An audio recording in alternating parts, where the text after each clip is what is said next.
Trovadores, quiero invitarles a este nuevo proyecto Trovit Cuentos y Leyendas, en el cual les traeremos una variedad de contenido para todas las edades, leyendas y cuentos de todo el mundo.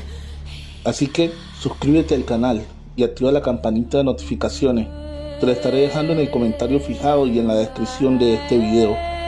Ayúdame a llegar a los primeros 100 suscriptores, que pronto estaremos subiendo contenido.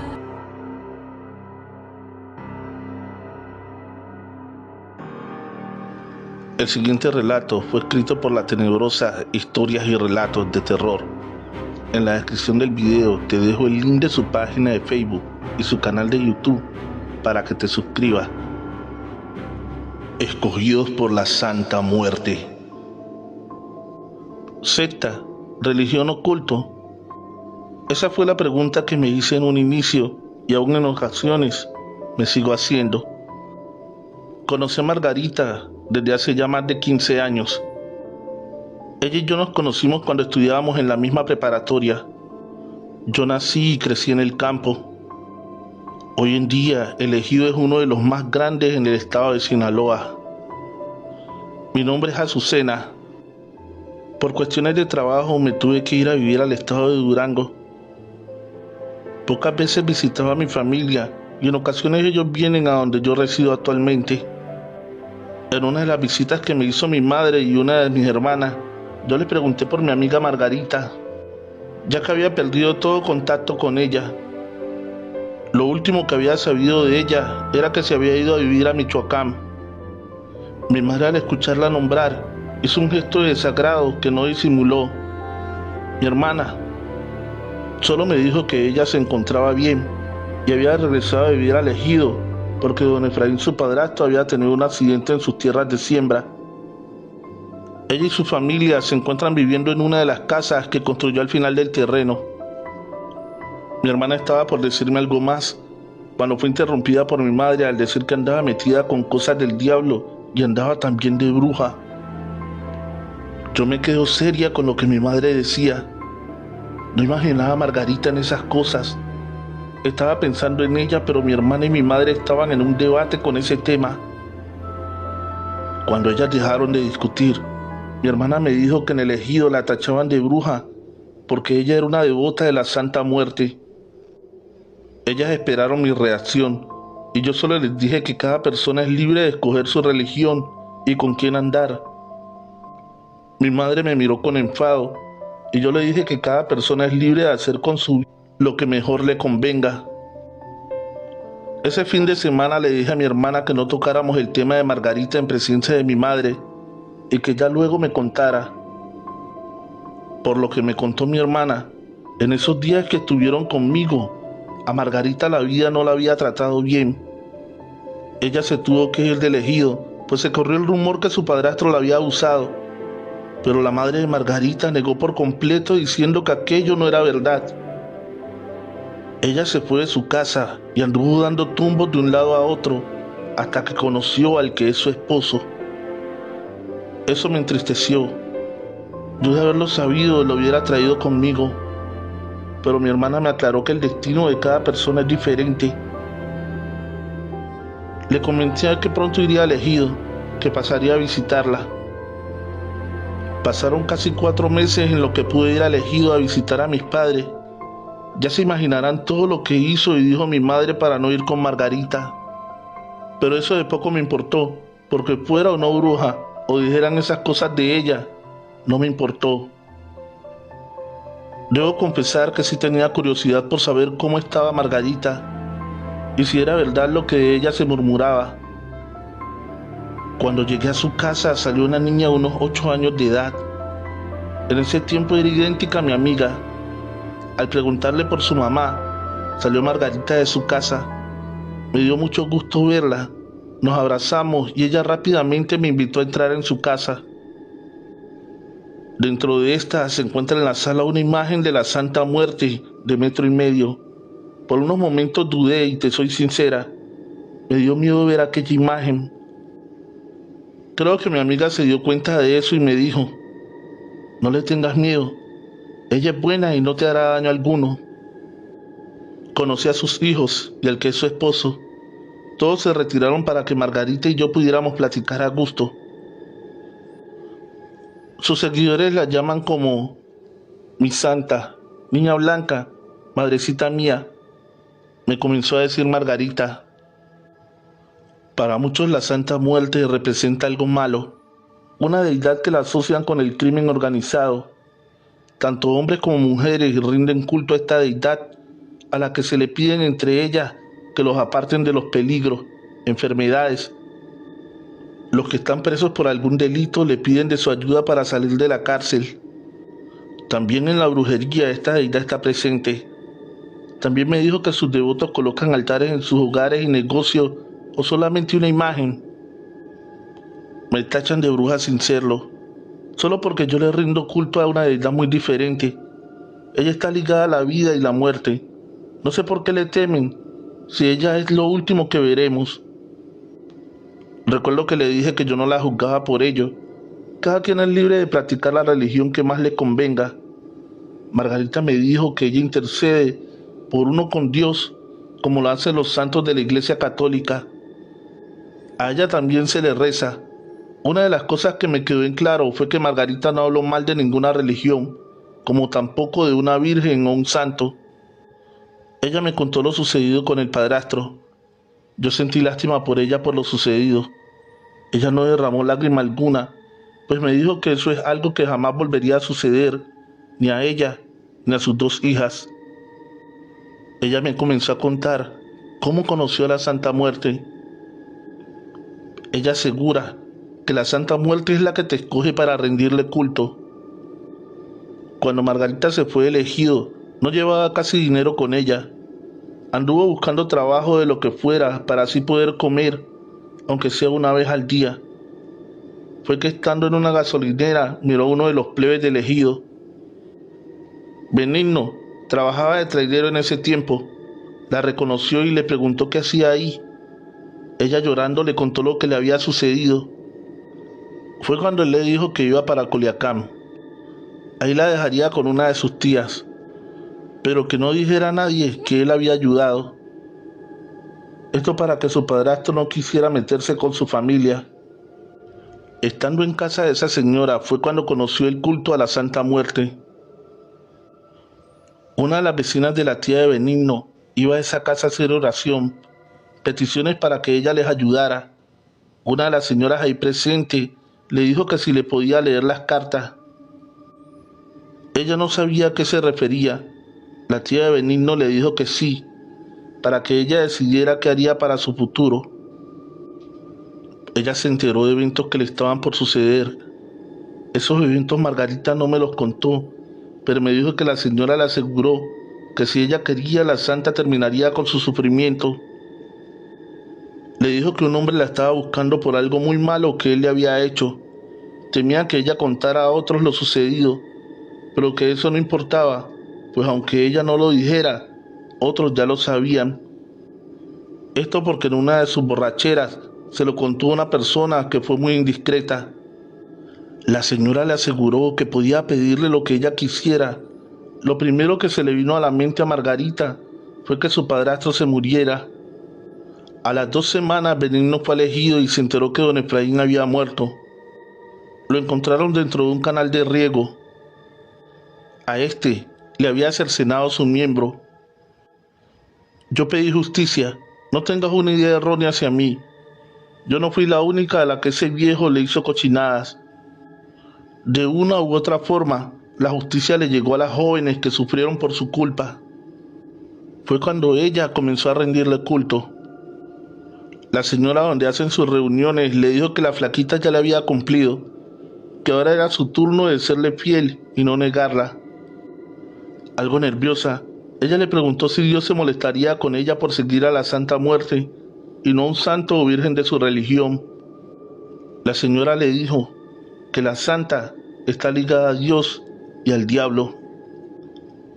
Margarita, antes de lo sucedido con su padrastro, ella en varias ocasiones miró a una mujer dentro y fuera de la casa. Esta traía una túnica blanca, no se le miraba ni el rostro ni sus manos, no hacía ruido alguno en su caminar. A pesar de no verle el rostro, se sentía su mirada. Fue cuando se dio cuenta que había sido elegida por la niña para que fuera su seguidora.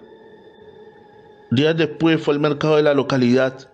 Allí en unos puestos compró una imagen pequeña de la santa, en color blanco, pues así la había visto la primera vez. Se la llevó a la señora para que ésta fuera activada como amuleto de protección. La señora le dijo que el amuleto tenía que ser una medalla, pero que no se preocupara, pues la velaría para que cuando ella le hiciera sus peticiones, se le concediera pronto. Le enseñó a hacer un altar y cómo purificarla cada vez que ésta se cargara de malas vibras y energías a su alrededor. Yo le pregunté si me podía decir cómo hace esa purificación a la imagen. Margarita me dijo que era algo sencillo: agua natural de la llave, agua bendita, pétalos de rosas rojas, veladora de color blanco, incienso, ya sea de mirra o sándalo, pero le aconsejó que nunca debe de faltar un puro. Estaba por preguntarle el motivo cuando entró una de sus hijas. Me llamó mucho la atención, aunque no se me hizo extraño, que cargara una cadenita de plata con una imagen de la Santa Muerte. Margarita me comenzó a contar que conoció a su esposo Dagoberto en casa de la tía de Benigno. Él en ese tiempo era trailero también. Dagoberto ya era seguidor de la Niña Blanca desde hacía mucho tiempo. Dagoberto es originario de Tuxtla Gutiérrez. Él como Margarita tuvieron que sucederle una serie de acontecimientos lamentables. Ella me dijo que la santa llega a cada uno de los que ella escoge de manera distinta. Dagoberto la soñaba mucho. Ella le extendía su mano huesuda y él tuvo miedo porque para él era la señal de que pronto fallecería. Noche tras noche la soñaba en repetidas ocasiones. Era el mismo sueño y se despertaba en el mismo instante en el que le extendía su mano para tomarla de ella. A los días posteriores de los sueños tuvo un accidente. Quedó atrapado en la cabina de su tráiler. Cerró sus ojos mientras llegaban las ambulancias al lugar de los hechos. Sentía tanto dolor en su cuerpo. Fue en esos momentos que recordó su sueño. ¿Dónde estás?, comenzó a decir. Él se refería a la muerte, porque pensó que ese era su final. Cerró los ojos para que ésta llegara en cualquier momento. Dagoberto escuchó una voz que le decía: aquí estoy, no tengas miedo. Abrió sus ojos antes de perder el conocimiento. Miró a la muerte justo como la había soñado.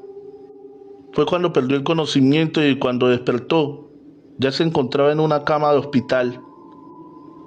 Frente a él se encontraba un enfermero que le estaba colocando medicamento en el suero. Vaya, ya despertaste, le dijo. Tardó varios meses en recuperarse. En ese tiempo se hizo amigo del enfermero y este resultó ser muy devoto de la flaquita.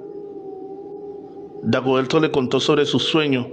A su vez el enfermero le confirmó que había sido elegido por la señora de la Guadaña para ser devoto de ella.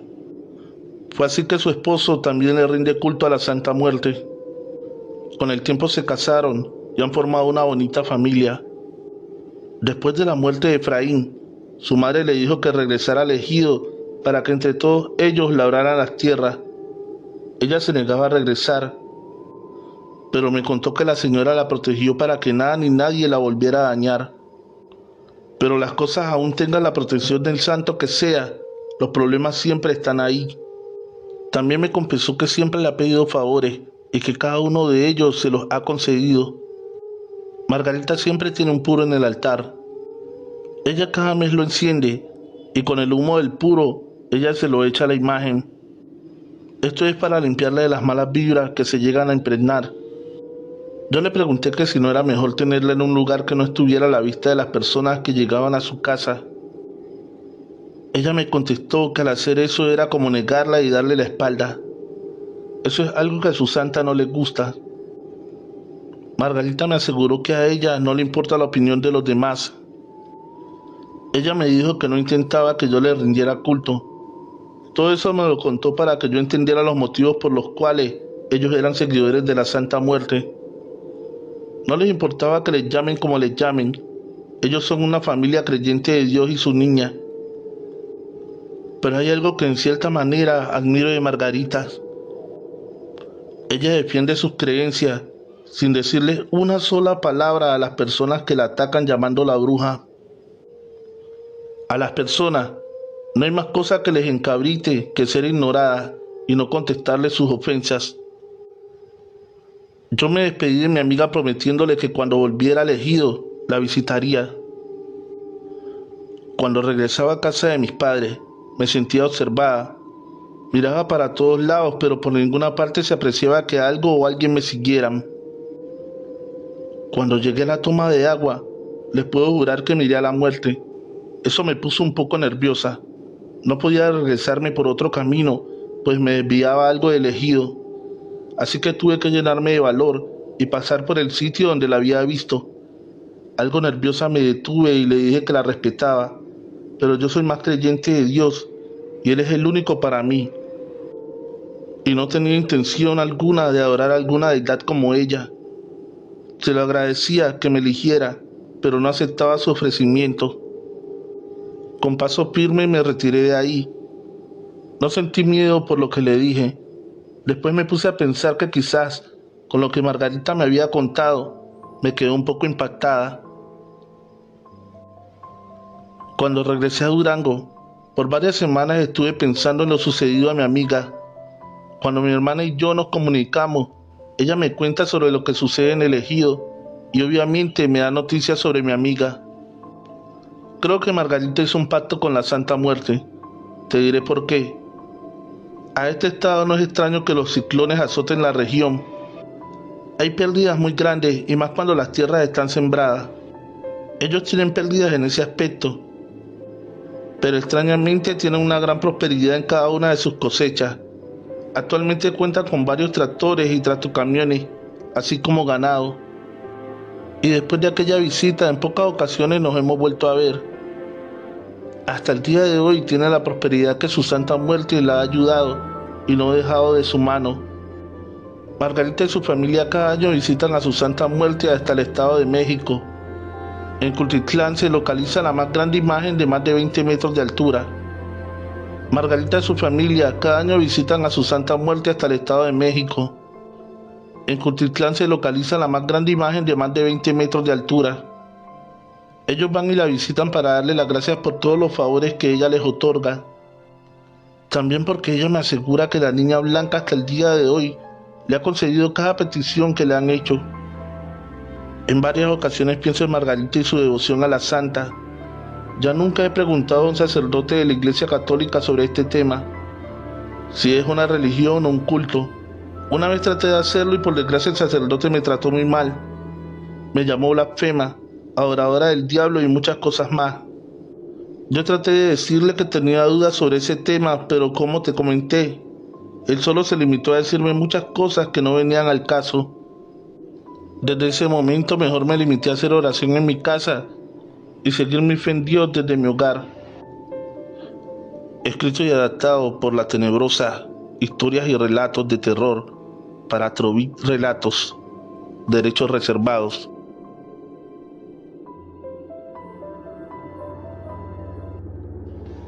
La traición de Marisela, escrito por Anaís Veloz, historia macabra para no dormir oficial. Síguela. ¿Sabes? Me animé a escribirte por la historia que publicaste hace poco. Sé que muchos me van a juzgar, o quizás otros tantos me pueden entender, pero yo llevo casi 3 años comunicándome con mi esposa. Te explicaré lo mejor que pueda. Todo comenzó cuando Marisela, mi mujer, y yo decidimos casarnos. Era la mujer más tierna y amorosa que te puedes imaginar. Prácticamente vivíamos en un cuento de hadas. Era hogareña, trabajadora, todas las cualidades que solo una mujer de ensueño podría tener. Hasta que llegó mi primo Raúl a vivir con nosotros. Mi vida dio un giro de 360 grados. Esa vida perfecta que teníamos cambió de un momento a otro. Él conquistó a Marisela, y esa mujer tan perfecta que tenía a mi lado se convirtió en una persona fría y sin sentimientos. Claro, ella solo era así conmigo, porque con Raúl era todo lo contrario. Yo empecé a notar lo raro desde los 6 meses que llegó mi primo a la casa, pero me rehusaba a que Marisela pudiera atreverse a engañarme. Me peleé con mi familia, ya que ellos también lo notaban. Incluso dejé de frecuentar a mi madre cuando en una comida me dijo que ella había visto besarse a mi esposa y a Raúl. Le dije que cómo se atrevía a calumniar a la mujer que amaba. Fue tan fuerte la discusión que ese día terminé corriendo a toda mi familia de la casa. Ella en principio decía que querían separarnos y que le quitara el apoyo a mi primo. Los dos me juraban con lágrimas en los ojos que no serían capaces de hacerme tal atrocidad. Pero al pasar un poco más de un año, regresé temprano a casa porque me sentía mal y encontré a esos dos revolcándose en mi cama. Ellos al verme me decían que no era lo que parecía. Marisela lloraba diciéndome que era mi culpa, que se sentía muy sola. No pude con eso, tomé las llaves de mi coche y me fui a un hotel. Pero antes de eso, pasé a la licorería. Necesitaba ahogar ese dolor tan profundo que sentía. Cerca de las 3 de la mañana recibí una llamada. Era mi madre avisándome que Marisela y Raúl habían sufrido un accidente. Yo estaba demasiado ebrio, así que le dije que por mí lo mejor sería que se murieran y le colgué el teléfono. Recuerdo que me quedé dormido y cuando desperté eran cerca de las 2 de la tarde. La cabeza me daba vueltas. Cuando vi mi celular, lo tomé y tenía 35 llamadas perdidas. Abrí el mensaje. Era Jimena, mi hermana. Hermano, lo siento mucho. Marisela acaba de morir. Quedé en shock e inmediatamente le marqué a Jimena. Ella me dijo que llevaban toda la mañana buscándome porque Marisela pedía a gritos verme y decía que por favor la perdonara, pero sufrió un paro respiratorio que fue el que le arrancó la vida. ¿Y Raúl?, pregunté con un odio terrible. Él aún sigue muy grave, pero ya no hagas más preguntas, vente inmediatamente para la casa. Sentí morirme a pesar de tu traición. Aún la seguía amando con todo mi ser. Con el corazón hecho pedazos me fui hacia la casa de mis padres y ahí también se encontraban los padres de Marisela arreglando todo lo del funeral. Hijo, lo siento tanto, dijo Alicia, la mamá de Marisela. Mi hija pagó con su vida la traición que te hizo.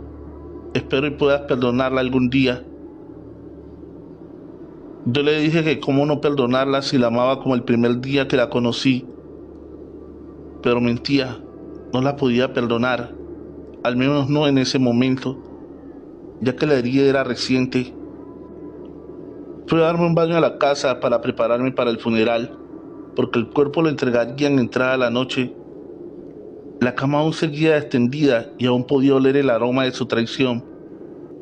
Grité 1000 veces al viento, ¿por qué? ¿Por qué? Si yo te amaba. Gritaba como esperando una respuesta, pero nada. Silencio absoluto. Solo pasaban un sinfín de ideas por mi cabeza. Incluso pensé en quitarme la vida para, según yo, reclamarle la otra vida, pero no. Si hacía eso, Raúl se quedaría sin su merecido. Tenía que buscar la manera de vengarme de los dos, pero con una muerta y el otro en coma. Piensa, me repetía una y otra vez. Entré a la ducha para despejarme un poco y cuando salí vi mi teléfono. Tenía muchas notificaciones de Facebook donde me daban las condolencias por la pérdida de mi esposa. No sé de qué manera, pero apareció un anuncio de un brujo mayor. Contáctanos. La primera consulta es gratuita. No te arrepentirás. Estuve a punto de dejarlo pasar, ya que era bien sabido que todo esto era charlatanería. Pero ¿qué más da? Algo tenía que hacer, y lo mejor es que era gratis. Marqué y yo esperaba escuchar una grabación, pero no fue así. Me contestó un hombre al otro lado de la línea y me preguntó que en qué me podía ayudar. Patraña, dije yo molesto, ¿no que ustedes lo saben todo? ¿Y cuál va siendo mi sorpresa? Que el hombre me dijo bastante serio, espérate amigo. ¿Con cuál de los dos quieres que te ayude? ¿Cómo?, pregunté bastante sorprendido. ¿Quieres que empecemos con tu mujer o con tu primo? ¿Pero cómo es que sabe de ellos? ¿Quién le dijo? Aclaro, hablé nuevamente yo. Debió haber visto mi Facebook y ahí se dio cuenta de que mi mujer ha muerto. Eres muy listo, por poco y caigo, dije con una risa forzada. A lo que el hombre contestó: ¿y cómo puedo saber eso si ni siquiera me has dado tu nombre? También en tu Facebook dice algo acerca de tu primo. No pude pronunciar palabra alguna, me temblaban las manos. Tranquilo, muchacho.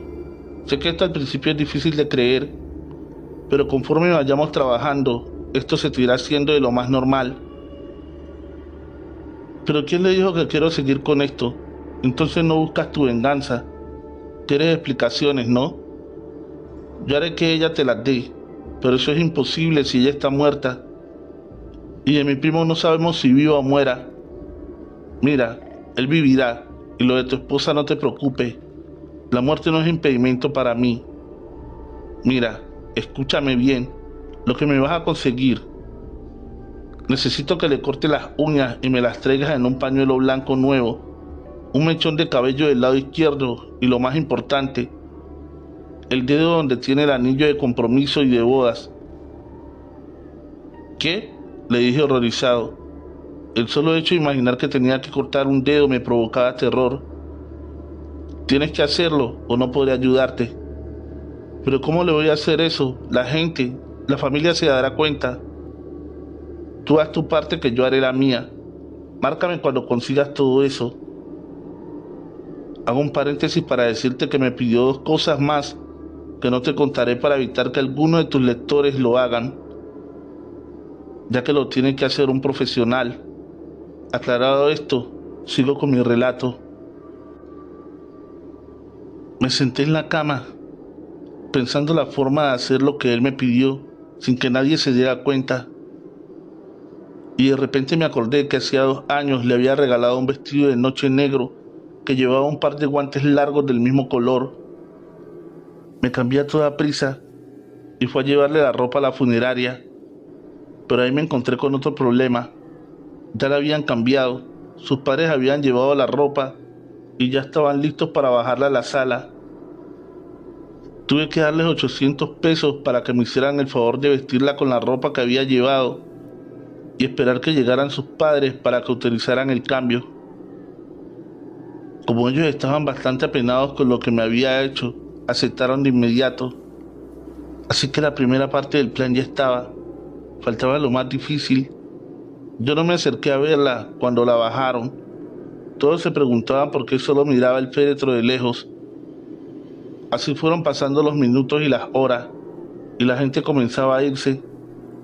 Ya solo quedábamos 6 personas en la sala: los papás de Marisela, mis papás, mi hermana Jimena y yo.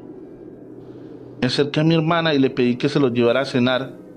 Quería pasar un momento a solas con mi esposa, ya que sería la última vez que la vería. Ella se levantó y se dirigió hacia ellos y salieron sin hacer preguntas.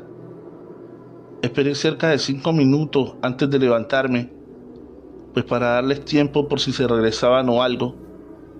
Ya cuando estuve bien seguro de que se fueron, saqué el corta uñas de un pequeño maletincito que traía y me dirigí con ella.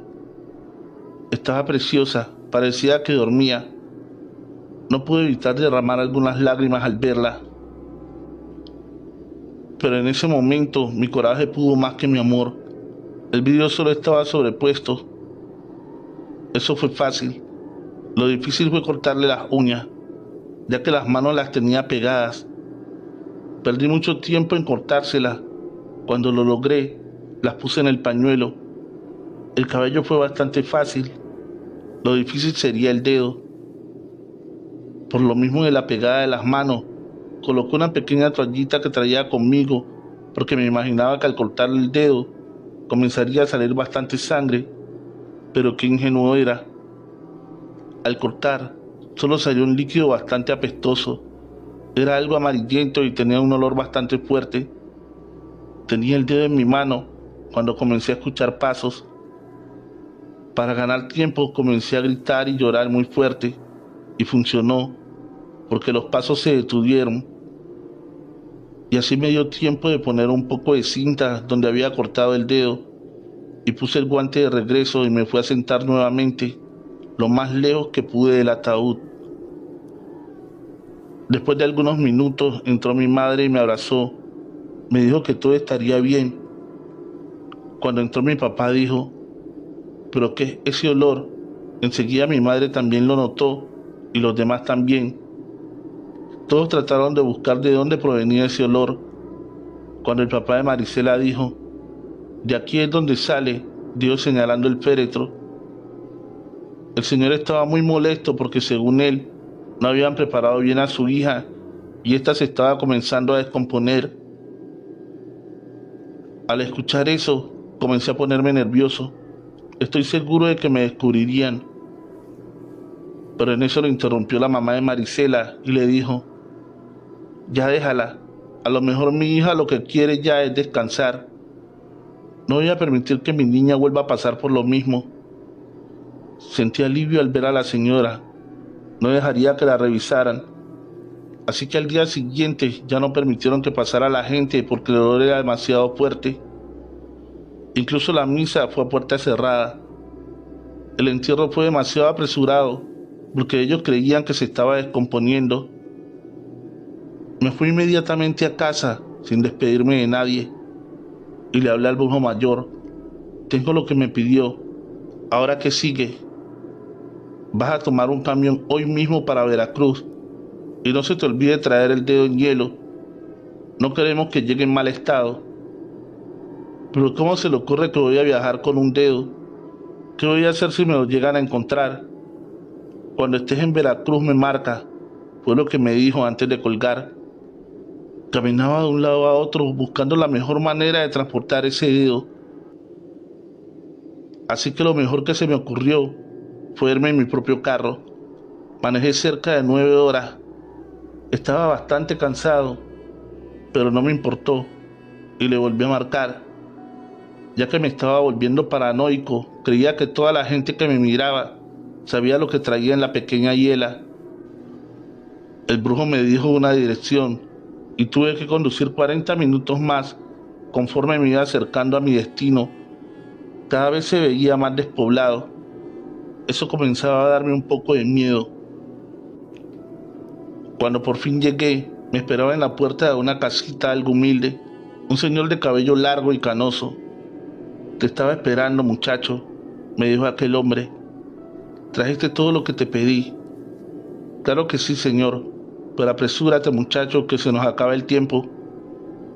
Tomé la hielera y el maletín donde traía el resto de las cosas y entramos a la casa.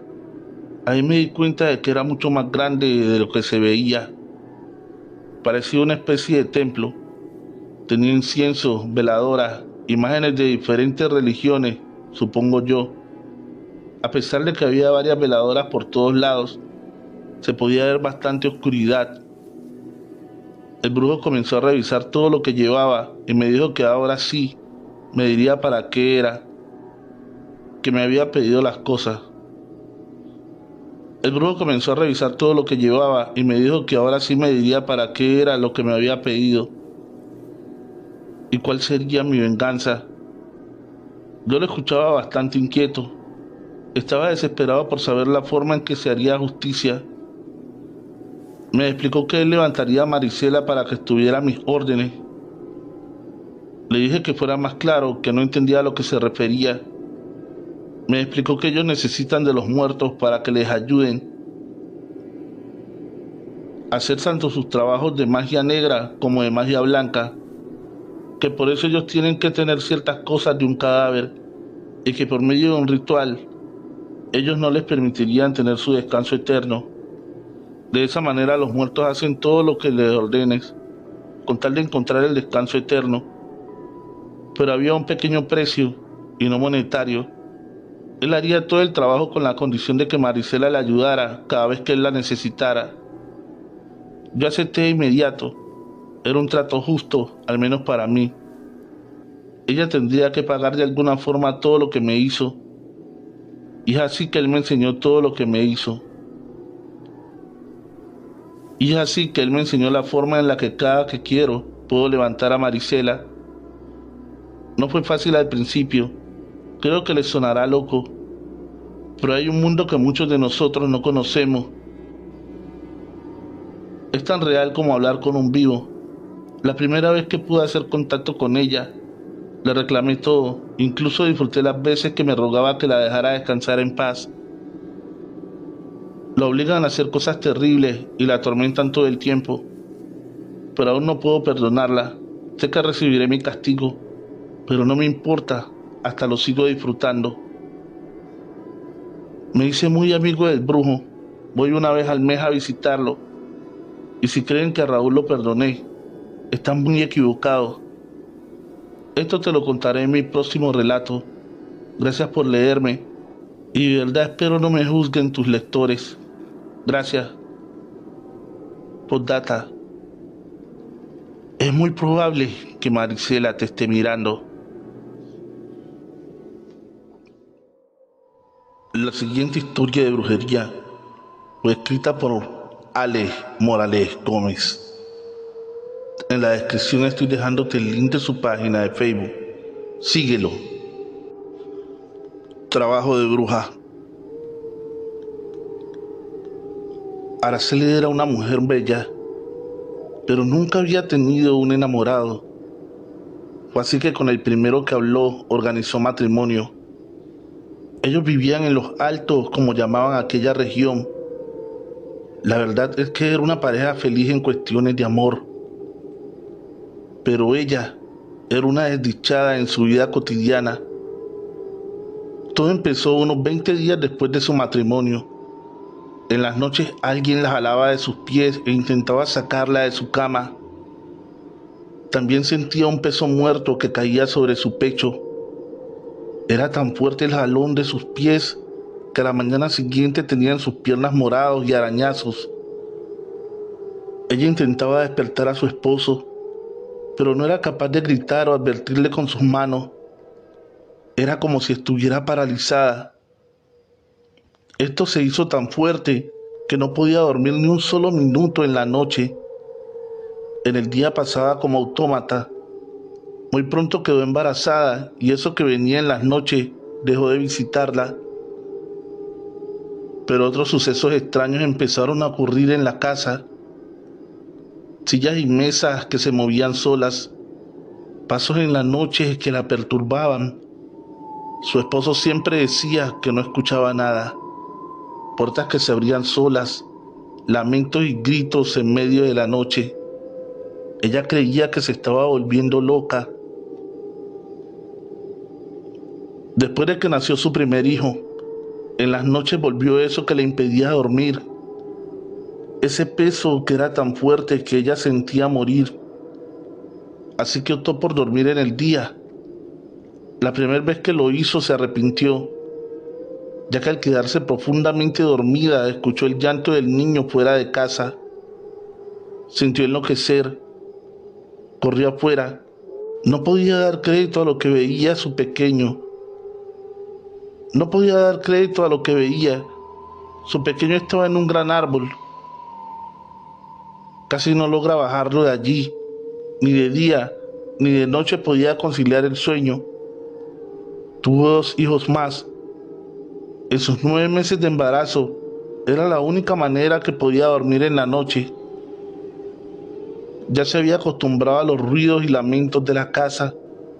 También había consultado con varias brujas de la región, pero la respuesta de todas era la misma. El trabajo que le estaban haciendo era bastante delicado y difícil de enfrentar. Casi 6 años vivió Araceli en este infierno. Los niños muchas veces despertaban llorando en la noche o a plena luz del día, porque decían que un hombre muy negro estaba en la casa. Araceli sentía que no podía más. Aunque le insistió a su esposo de cambiar de residencia, él siempre decía que cómo iba a dejar la casa que era la herencia de su padre. Una tarde que subía un anciano que le decían Toto, el cual tenía fama de ser brujo, pero nunca se le vio ejercer tal profesión. Desde que vio a Araceli, dijo que en ella algo no estaba bien, algo que cualquiera podía notar, ya que la pobre mujer estaba solo en los huesos. Ella sintió un alivio con solo ver a Toto y le pidió ayudarla. Él se quedó pensativo y le dijo que él ya no hacía esa clase de trabajos. Ella cayó de rodillas y le imploró sacarla de ese infierno. Toto la miró fijamente y le dijo que le dijera todo lo que estaba viviendo. Ella le narró cada parte de su suplicio. El anciano no usó nada como lo hacen otros. Simplemente le dijo que alguien cercano la odiaba y quería su muerte. Solo que ella era una mujer fuerte y había resistido. Ese alguien era una bruja. En las noches era quien la visitaba. Cuando estaba embarazada no podía hacerlo porque el feto es luz. Es la muestra de Dios en la tierra. Como no podía hacerlo en el día, porque las brujas con la luz del sol no tienen poder, había dejado restos de algún muerto en la casa. Este era quien visitaba en el día, o el que hacía ruidos en la casa. Le dijo también que este muerto hace lo que hace, porque la bruja no lo deja descansar en paz. Le promete dejarlo volver a la luz cuando acabe con ella. Lo primero era buscar en toda la casa un objeto extraño. Este debía tener un polvo entre café y negro, y muchas veces algunos huesos. Después de encontrarlo, debía llevarlos al cementerio y enterrarlos. Donde los dejara, debía encender una vela blanca y dejar un vaso de agua. Le advertía que ella liberaría esa alma y ésta se vengaría de quien no la permitió descansar. Araceli dijo que no le importaba. Si esa persona fuera quien fuera, había sido capaz de hacerle tanto daño que pagara las consecuencias. Ahora ese era el primer paso para espantar esa alma en pena por culpa de la bruja. El segundo era sembrar alrededor de la casa 12 plantas de estramonio, una planta que espanta a las brujas, pero cada que se sembrara uno debía rezar esta oración: con el poder de Dios y el Espíritu Santo, te cierro el paso a mi casa, a mi vida y a mi familia. Cada que se sembrara uno, debía rezar la oración. Antes de irse le advirtió de nuevo que eso traería consecuencias para quien hubiera hecho ese mal. Araceli le preguntó cuánto le debía. Él le dijo que nada, solo debía rezar una oración por él cada que fuera a misa. Araceli hizo todo al pie de la letra. Entre las tejas de la cocina encontró una bolsa como la que decía: la tierra y unos pequeños huesos, tal vez falanges de las manos. Lo llevó al cementerio y después sembró el estramonio. En casa todo era paz, pero unos 20 días después de esto, a su esposo le llegó una noticia que su hermana Magnolia estaba muy enferma y que fuera a verla. Araceli dejó los niños con su madre y acompañó a su esposo. A pesar que Magnolia poco los visitaba, era muy querida por ella porque se conocían desde niñas. Desde que entraron en casa, Araceli supo la verdad. Dio unos pasos atrás y se retiró de la casa. El esposo no le preguntó nada. Volvieron a casa y ella se enteraba de cómo le estaba pasando su cuñada, por lo que decía su esposo. Ella nunca volvió a visitarla. Casi 2 años duró el infierno de Magnolia. Murió en los huesos. Ya no podía comer y los médicos no podían decir qué mal la quejaba. Cuando murió, el esposo de Araceli estaba a su lado. Las últimas palabras antes de morir fue: dile a Araceli que me perdone. Él no entendió nada. Aún así le dio la razón a su esposa. Araceli nunca supo por qué su cuñada y amiga quiso hacerle ese daño. Escrito por Ale Morales Gómez. Restos tenebrosos. Aún estábamos jóvenes. Nos gustaba salir de paseo los fines de semana. Fue así que alquilamos 2 cabañas en un lugar bastante apartado. Éramos 12 personas. Por esto debimos usar 2 cabañas. El lugar era espectacular en medio de la naturaleza. Al lado un pequeño arroyo y un bosque. En verdad un lugar maravilloso. En la noche salimos a hacer una fogata. Éramos 8 hombres y 4 mujeres. Estábamos allí felices, tomando cerveza y riendo de lo lindo. A pesar de nuestra juventud y el lugar, nuestras salidas eran sanas. sin droga, muy poco licor, una que otra cerveza. Queríamos armar una pequeña tienda de campaña fuera de las cabañas para llevar algunos comestibles. Mientras cavábamos para enterrar postes, dimos con unos huesos. Al principio creíamos que eran de algún animal. Después nos dimos cuenta que eran de un humano. No solo había un cuerpo, eran varios, por la forma que estaban extendidos, que era un cementerio antiguo. No solo había un cuerpo, eran varios. Por la forma que estaban, entendimos que era un cementerio antiguo. La verdad no nos preocupó mucho, por el contrario. Nos tomamos fotos con los huesos e hicimos bromas con aquellos. En aquel entonces solo habían cámaras de carretel, así que no podríamos ver las fotos hasta revelarlas. En un momento dado olvidamos lo de los huesos. Algunos quedaron tirados en cualquier parte, así que seguimos la noche como si nada. Casi a las 2 de la madrugada nos fuimos a dormir. La noche era cálida. Después de cerrar las puertas de la cabaña, un lamento se escuchó patente a fuerza. Todos corrimos a ver si a las 2 de la Todos corrimos a ver si a los de la otra cabaña les había pasado algo.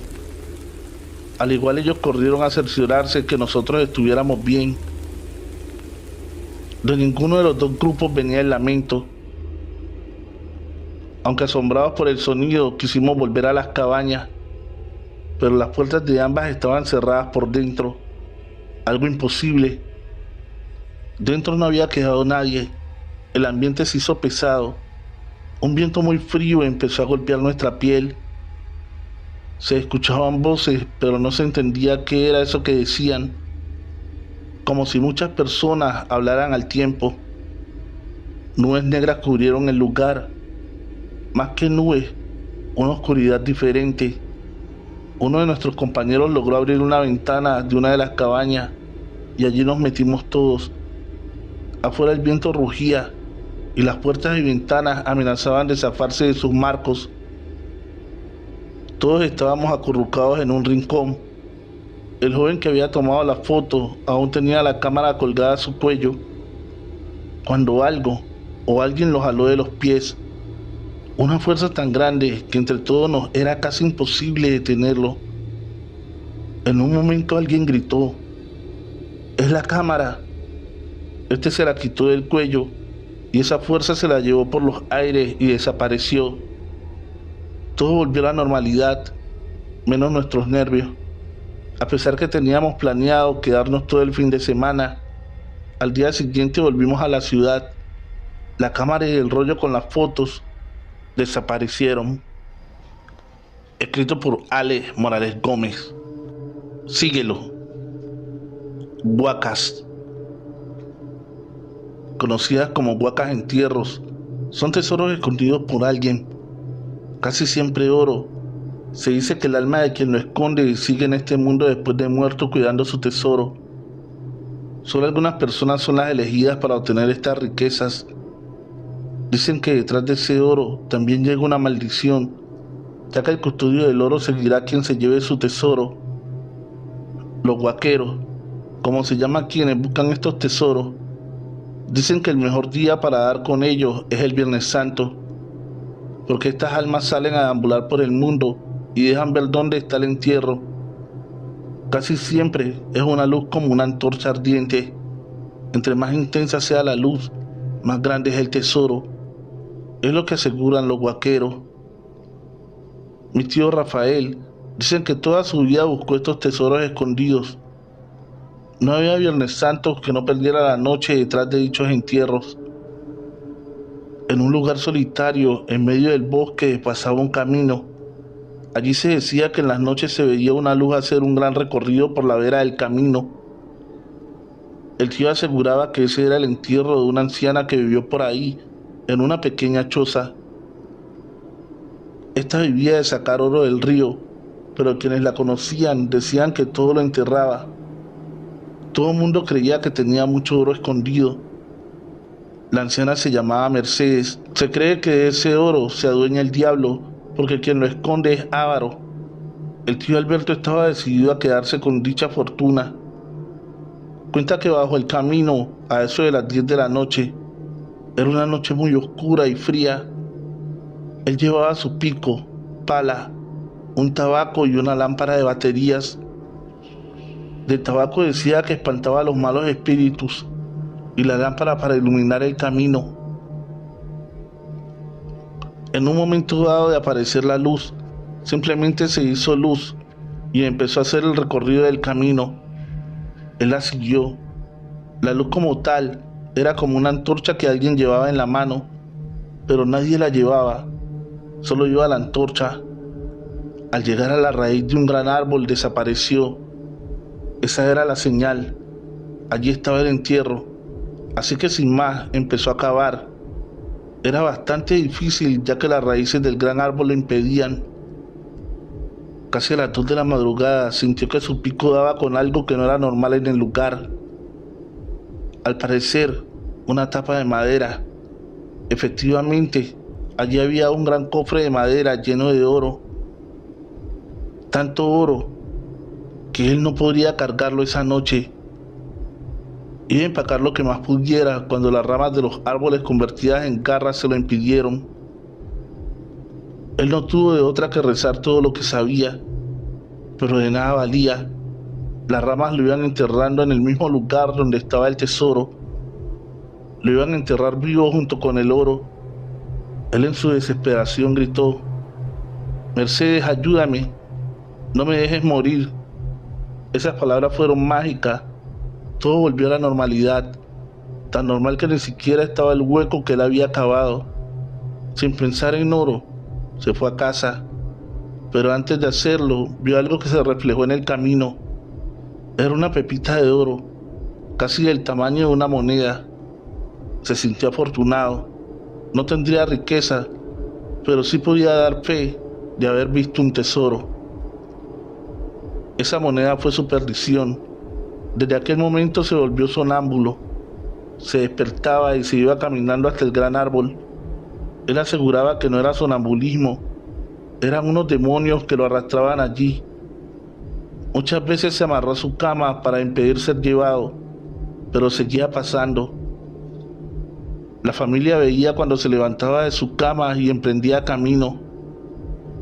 Varios de sus hermanos intentaron detenerlo, pero su fuerza era descomunal. Siempre amanecía al lado de aquel árbol, tiritando de frío. El tío se estaba volviendo loco. Aseguraba que ellos querían esa pepita de oro, pero la señora Mercedes quería que él la tuviera. 2 de sus hermanos lo siguieron una noche más que todo para protegerlo. Este llegó al lado del gran árbol. Los hermanos vieron cuando el árbol se iluminó y pudieron ver el oro. Unas 4 cargas de oro, dirían después. Vieron a su hermano perdido en esa luz que reflejaba el tesoro. Este sacó la pepita y la comparó con las que allí habían. Una mano de oro se la arrebató. Él cayó al suelo, mientras todo volvía a la normalidad. Los dos corrieron a socorrer a su hermano. La última frase coherente que dijo fue: ese tesoro le pertenece al demonio. Después de esto quedó loco para siempre. Solo hablaba en coherencias, como que el alma de Mercedes estaba perdida en el infierno y solo el que saque el tesoro la podrá rescatar. Esa es la historia del tío Rafael. Nadie más se volvió a atrever a intentar sacar el supuesto oro. Trovadores, hemos llegado al final de este episodio. Espero que te hayan gustado estos relatos de nuestro querido escritor Alex Morales Gómez. Recuerda que la mejor forma de apoyar este canal es dejando tu like, un comentario y compartir el video en tus redes sociales o con un amigo. Si aún no estás suscrito, dale fuerte al botón de suscripción y activa la campanita de notificaciones. Feliz noche, trovadores, amantes de cuentos de terror.